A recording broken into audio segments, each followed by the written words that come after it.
High, আমি বৌলি।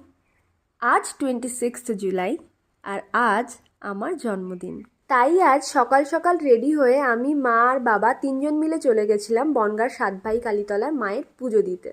আর এটা ছিল আজকের আমার সকালের সুন্দর সিম্পল একটা আউটফিট। আমার পার্সোনালি খুব ভালো লেগেছে এই লুকটা। দুটো ইয়াররিংয়ের মধ্যে কনফিউজ ছিলাম, বাট অ্যাট লাস্ট ওই অক্সিডাইজের ইয়াররিংটাই দেখলাম খুব ভালো যাচ্ছে এই কুর্তিটার সাথে, তো ওটাই পরেছিলাম। ভিডিওটা যখন করছিলাম দেখো সামনে দিয়ে কি সুন্দর একটা পাখি উড়ে গেল।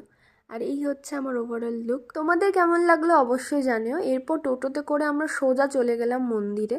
দেখো এখানে নেমে পড়েছি আমি টোটো থেকে, আর এই হচ্ছে সাতভাই কালীতলার মায়ের মন্দির। ওখান থেকে নেওয়া হয়েছিল একটা জবা ফুলের মালা আর কিছু ফল। বাকি ফুল কিন্তু সব ছিল আমাদের বাড়ির বাগানের। এরপর আমরা ঠাকুর প্রণাম করে বাইরে এসে ধূপকাঠি আর মোমবাতি জ্বালাই।